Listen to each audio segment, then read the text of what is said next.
Do you think you're your most confident self? Well, if you have any of these, you definitely are not your most confident self. Because in this video, we're going to explain every single confident killer that you can have. Welcome to or back to my channel, Self Love Lexi.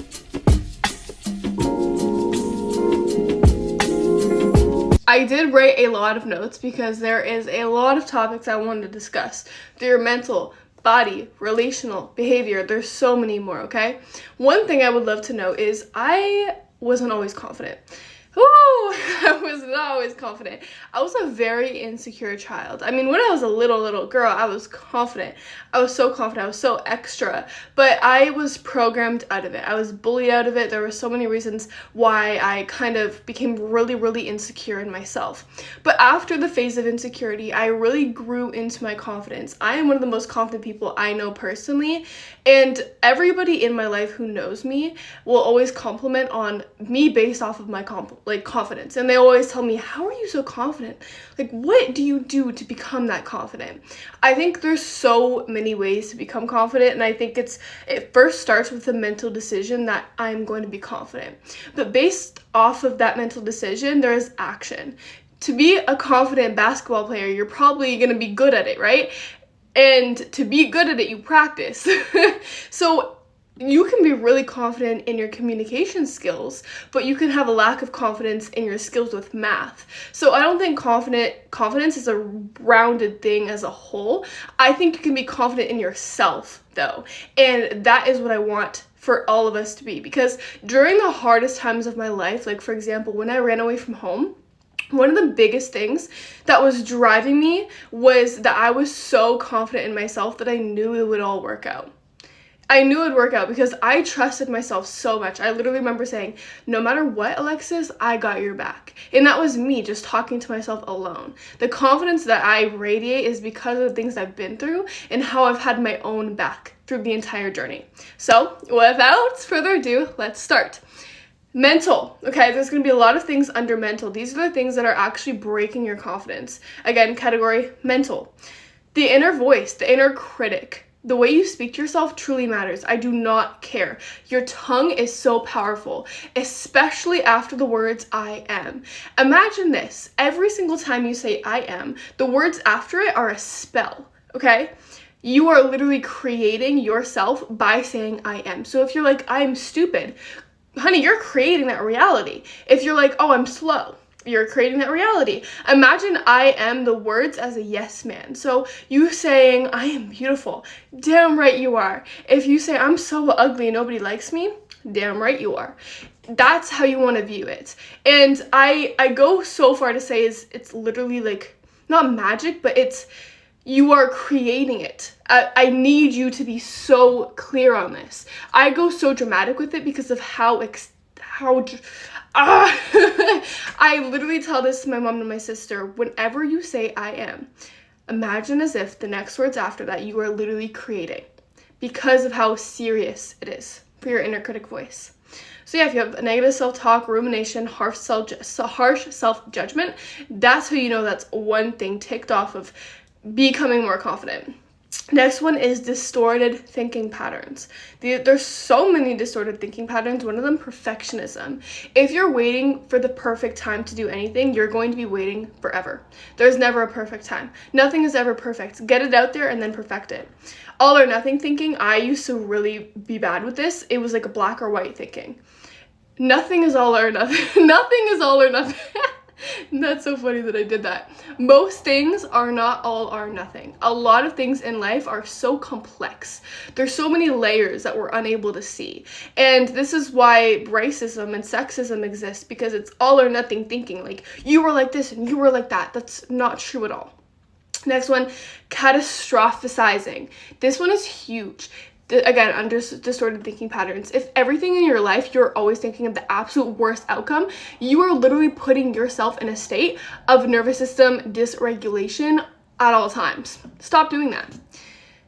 Anyways, so we have in the mental, critical voice, distorted thinking patterns. Next one is fear-based thinking, which is kind of like catastrophizing. Literally thinking that everything's a failure. Fear of failure about everything. Everything is gonna fail. Fear of judgment, fear of success, self-doubt, and second guessing. Last one for the mental is comparison and self-perception. Comparing yourself to others is literally the most artificial way to feel confident and the most artificial way to feel insecure.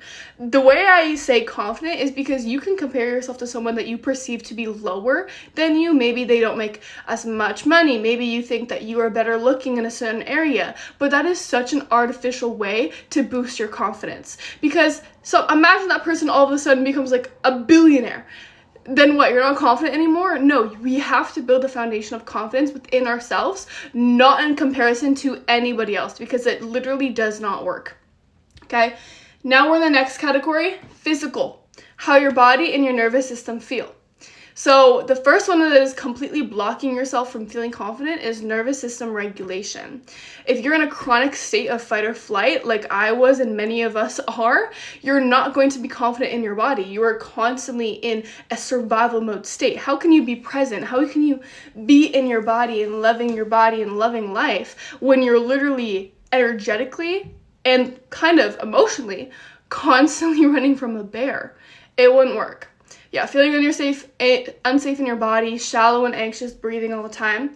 Next one for physical is body language and presence. This is so huge, and I used to talk about this all the time when I was just giving people advice for confidence before I even started a YouTube channel. Your body language speaks before you do. If you enter a room and this is you, what do you think that's telling other people about you?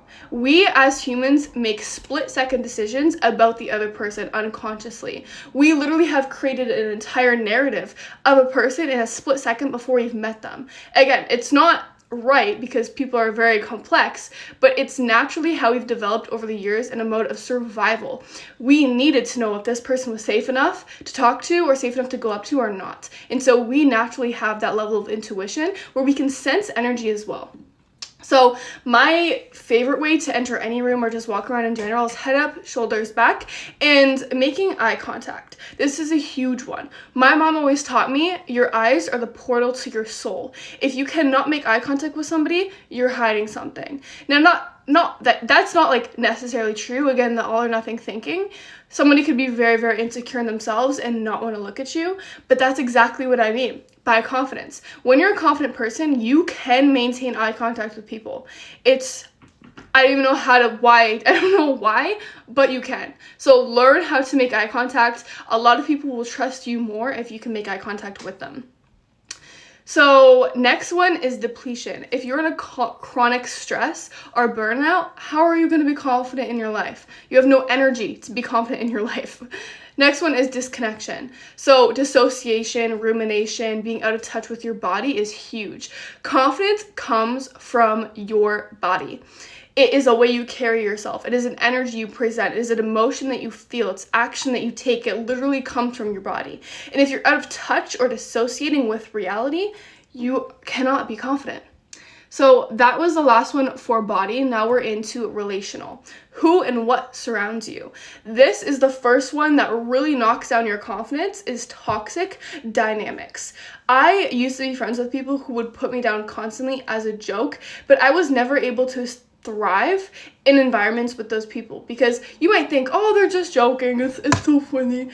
Honestly, it hurt, but I never said it hurt because I was just with my friends and I knew that they were joking around. But seriously, if you're in an environment every day where you're being put down, even as a joke, you're subconsciously not going to want to open up yourself. You're not going to want to strive for better or take action that might make them judge you. It is so unconscious how this happens, but I started to thrive when I disconnected myself a little more from people who would make fun of me for everything. Because I started to realize, why am I blocking my own blessings from these people? It doesn't make any sense.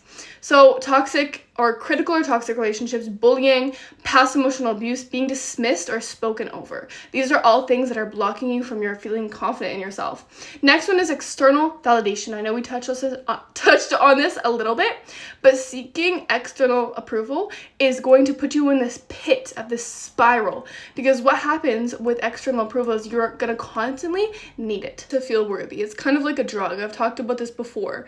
If you put your worth on other people or place your worth in the hands of other people, then what they do, say, think, anything about you will drastically change how you feel about yourself. That is not true confidence, and we're not accepting that over here. We get our validation from internal only. Next one is comparison environments. Putting yourself in situations like scrolling on social media at 3 a.m., comparing your body to another person. No, let's just not even do that, because again, what I talked about comparison before, apply that same notion here. So, fourth one is behavioral, what you do. This is the first one in the category of behavioral that is stopping you from being your most confident self. Broken self-trust. Constantly breaking promises to yourself, you're going to lack the foundation of self-trust. This foundation of self-trust goes into so many different categories: confidence, self-worth, self-love. You need that self-trust. Okay, so if you're not following through, if you tell yourself, I'm going to wake up at 8 a.m. tomorrow and go to the gym, and you don't do it, you're breaking your self-trust. It's just like building a relationship with your friend. If you have a friend who always tells you, hey girl, do you want to go out tonight? And then last minute she cancels, eventually you're going to build the habit of knowing that this girl's going to cancel, and you probably can't trust her. And if you can't trust somebody, you don't respect them. So if you can't trust yourself, you don't respect yourself. Self-respect is huge in this as well. Next one is avoidance. So procrastination, staying in your comfort zone and avoiding challenges. I literally recorded a video today on one of my series, How to Not Hate Yourself, and I said, do the small things that you're putting off. Cleaning your room, collecting your garbage. They are literally collecting mental data in your brain. One thing that I love from Mel Robbins that she kind of helped me with, or I learned from her, is to brain dump. All of those things, all of the tasks that you have to do is staying in the back of your head, and it's going to burn you out eventually. Do the small things that you've been putting off, like procrastination, but also staying in your comfort zone is a huge confidence killer. I always tell myself and my sister and my mom, you will never grow in comfort, ever. That's why I've literally programmed my brain to love change. People hate change. Naturally, we hate change. As humans, we do. But I've programmed myself to every single time something changes in my environment, I am happy about it. Even if I'm actually not, I will program myself to be happy about it, because you need change to evolve in life. So we have broken self-trust, avoidance. Next one is self-abandoning habits. Self-abandoning habits, like people-pleasing, numbing behaviors, scrolling, going on video games all the time, watching TV all the time. These are abandoning yourself from your actual purpose. So many people are so stuck in a reality that is not theirs. You can create your reality, but yet you're playing video games till 3 a.m. You are literally numbing yourself out, and that's going to get you absolutely nowhere in your life. This is your life. You take charge. You take control of your own life. So many people are living passively in the backseat of their own life. Start to sit in the driver's seat and actually take control of your actions. Next one, misalignment. This one is huge. I went through like a spiritual awakening when I was around 12, and alignment for me has been one of the necessities in my life. Again, when I ran away from home, everything was aligned for some reason. You know you're in alignment when you feel good about what you're doing. Things just flow to you, they come to you. When I know I'm in alignment, when things are just, again, lining up. Another reason I knew I was in alignment all the time is I used to see angel numbers all the time. I'm not necessarily into that as much anymore, but even when I do something that's like, oh yes, that feels good, I know I'm in alignment with myself. Now, last pillar is identity/soul, who you actually are. First one to know if you have a low self-confidence or things that are killing your confidence is if you don't know yourself. In other words, you lost yourself. Not knowing who you are, living someone else's version of yourself, and no sense of purpose. This is what I mean. So many people are living in the back seat of their own lives. They don't understand how to take control and take action towards their actual goals. Next one is self-suppression. Suppressing real desires, your real goals in life, shrinking for others, and betraying your intuition. So many of my clients actually talk about this, that they feel like they can't go after their goals because of fear. Fear is one of the biggest illusions ever. I have laughed so many times in the face of fear because I would be overwhelmed with doubt and fear in my mind, and I would just become aware of it. Metacognition is such a great thing. Metacognition is literally becoming aware and thinking about your own thoughts. And so what would happen to me all the time is I would become aware of the doubtful thoughts that were taking over my mind, step back, and take action anyways. And that's what courage is taking action despite of feeling fear.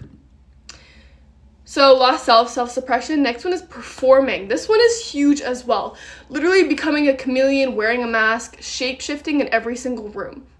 I used to do this all the time because I had such a big fear of not being liked. So obviously you learn very quickly as a child through pattern recognition that people love people who are like them. So I would just change myself completely to become the people I was around. And in doing so, I made a lot of friends, but I never was myself. And this kind of ties into lost yourself. Because when you become a different person so much all the time, you kind of disconnect with your true self and lose sight of who you are. One of my biggest healing journeys was in complete isolation.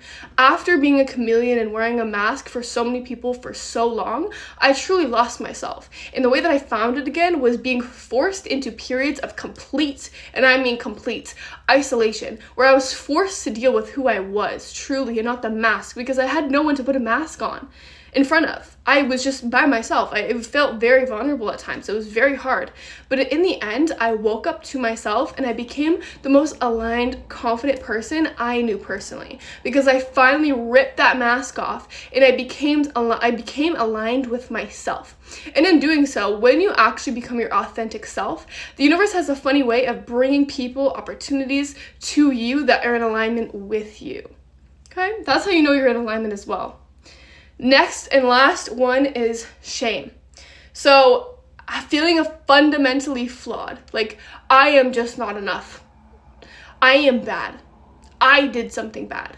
I am the bad person. That is what shame feels like. And this is killing your confidence because you carry this identity with you in every single situation. If you have an identity, a belief that you are fundamentally a bad person, no matter where you go, who you talk to, what you do, that belief is quietly running the show in the back of your mind, and it is killing your confidence. I hope that you love this video as much as I loved making it. There are so many reasons and ways in here that your confidence can be being killed. Comment below the 3 main ones that are killing your confidence and what you're going to do instead. If you want to figure out the root of the broken relationship with yourself, I made a completely free quiz for you that you can do. And trust me, it works. I've tried it myself. My sister has tried it. My mom has tried it. My friends have tried it. They're all telling me, Alexis, like, this is insane. It works so well. Anyways, love yourself as much as I love you. Mwah.